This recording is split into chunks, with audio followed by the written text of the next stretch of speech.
जय हिंद दोस्तों। तो आज हम जो हमारा यूपी बोर्ड का पेपर आने वाला है साइंस का, उसके जो प्रीवियस ईयर पेपर थे, यानी जो पिछले वर्ष में पेपर हो चुके हैं, उनके बहुविकल्पीय प्रश्नों को लेकर के आए हैं। और पिछले जो प्री बोर्ड मतलब प्रीवियस ईयर पेपर होते हैं, जो पिछले वर्ष के पेपर होते हैं, उनसे बहुत सारे सवाल जो अब पेपर होने वाला है उसको पूछे जाएंगे। तो उनको लेकर के आए हैं। आप साइंस में जो विज्ञान है आपका, उसमें देखेंगे किस प्रकार से इनको करना है और इनको याद रखते हुए पेपर में जाना है। तो पहला है, ये हमारा रासायनिक विज्ञान का है, केमिस्ट्री का, कि शुद्ध जल का पीएच मान है, कि शुद्ध जल का पीएच मान कितना होता है।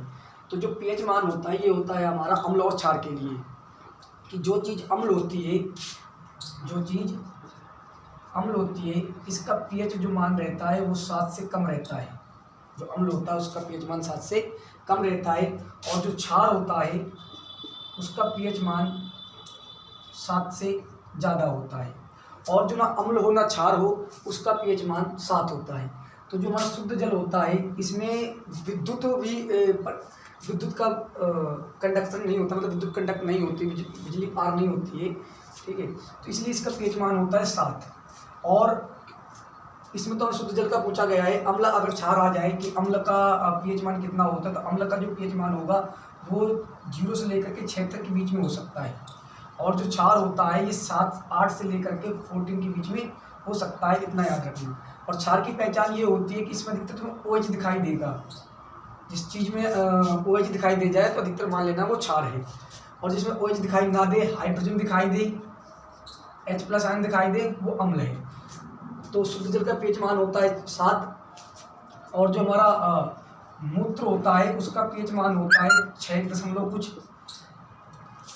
ये भी कभी पूछ लिया जाता है। ऐसे बहुत सारे पीएच मान, लेकिन हमारा जो प्रश्न है अभी वो है कि शुद्ध जल का पीएच मान कितना होता है, तो होता है हमारा 7। दूसरा, अम्ल से हाइड्रोजन को हटाने वाला धातु, कि अम्ल कौन कौन सी होती है। तो अम्लों को याद रखना,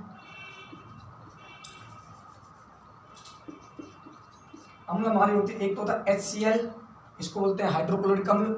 एक होता है H2SO4 सल्फ्यूरिक अम्ल।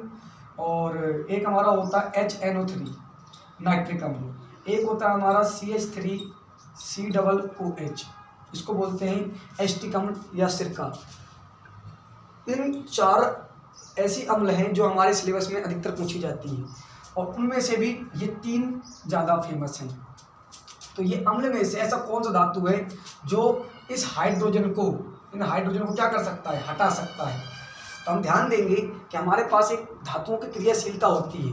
धातु क्रियाशीलता में क्या होता है कि जो पोटेशियम होता है, अगर आपको विजुअल हो, जो पोटेशियम सबसे ज़्यादा क्रियाशील होता है, उसके बाद होता है सोडियम, उसके बाद कैल्शियम, उसके बाद मैग्नीशियम, उसके बाद एल्युमिनियम, उसके बाद जिंक, आयरन, लीड, और लीड के बाद आता है हमारा टीन, SN, उसके बाद आता है हमारा हाइड्रोजन, फिर आता है मरकरी, फिर आता है सिल्वर, फिर आता है गोल्ड और कॉपर।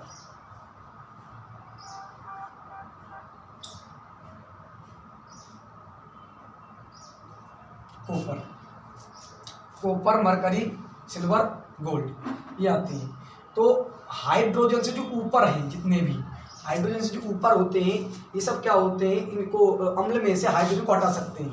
और जो हाइड्रोजन से नीचे हैं, ये अम्ल में से हाइड्रोजन को नहीं हटा सकते। जैसे कॉपर नहीं हटा सकता, मरकरी नहीं हटा सकता है, सिल्वर नहीं हटा सकता है, गोल्ड नहीं हटा सकता है, ठीक है। तो ये ध्यान रखना है कि जो ऊपर है हाइड्रोजन से, जितने इस तरफ है, ये ऊपर है, ये सब क्या करते हैं, अम्ल में से धातुओं को हटा सकते हैं। इसको बोलते हैं धातुओं की अक्रियाशीलता। इसको क्या बोलते हैं, धातुओं की अक्रियाशीलता। तो इसमें देखो, जिंक है, कॉपर है, सिल्वर है, गोल्ड है। तो कॉपर, मरकरी, सिल्वर, गोल्ड, ये सब हाइड्रोजन से क्या आ रहे हैं, नीचे आ रहे हैं। ये सब नीचे हैं हाइड्रोजन से। इनसे ऊपर क्या है, जिंक है। तो जिंक हमारा क्या करेगा, अम्ल में से धातुओं को, अम्ल में से हाइड्रोजन को हटा देता है। और ये एक प्रॉपर्टी भी है कि जब भी अम्ल में कोई धातु डाला जाएगा तो कौन सी गैस उत्सर्जित होगी, कौन सी गैस निकलेगी। तो वो ध्यान देना कि जब भी किसी अम्ल में धातु डाला जाता है तो उससे हाइड्रोजन गैस निकलती है, क्योंकि धातु क्या करता है, अम्ल में से हाइड्रोजन को हटा देता है।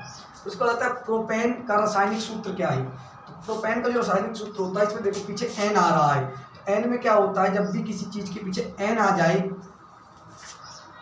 अगर किसी चीज के पीछे एन आता है तो उसमें क्या होता है कि जो कार्बन होते हैं उनसे दुगने से दो और ज्यादा, दुगने से दो और ज्यादा हाइड्रोजन पाए जाते हैं। अगर किसी में ईन होता है,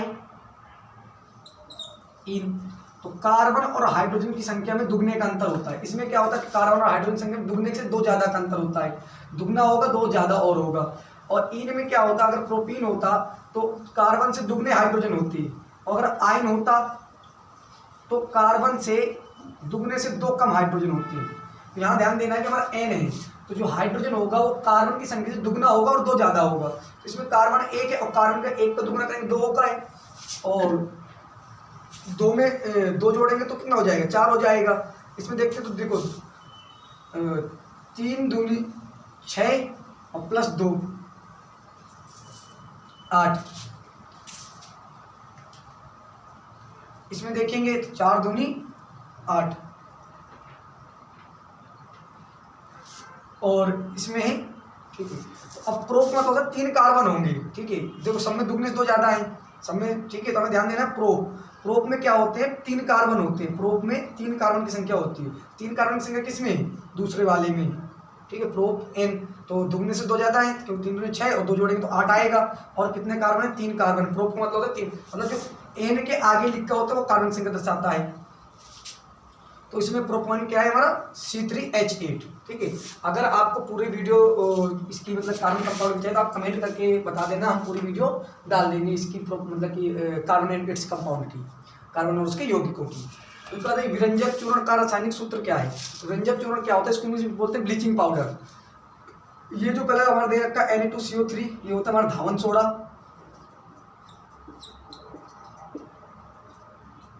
ध्यान देना, कभी धावन सोडा मतलब क्या होता है, Na2CO3 × 10H2, उसमें मेन होता है 10H2 जरूर होगा। फिर व्यंजक चूर्ण का होता है, ये है हमारा सही ऑप्शन, ये होता है व्यंजक चूर्ण CaOCl2, और ये हमारा कॉस्टिक सोडा होता है, और इसको बोलते हैं पोटेशियम कार्बोनेट। तो ये हमारे रासायनिक विज्ञान के कुछ प्रश्न थे। ऐसे प्रश्नों को देखने के लिए आप हमारे चैनल को सब्सक्राइब करें, और अगर आपको किसी चैप्टर की पूरी वीडियो चाहिए तो आप कमेंट में बताइएगा, हम उस चैप्टर की पूरी वीडियो आपको, अगर नोट्स चाहिए मतलब समझा देंगे पूरा चैप्टर। Thank you.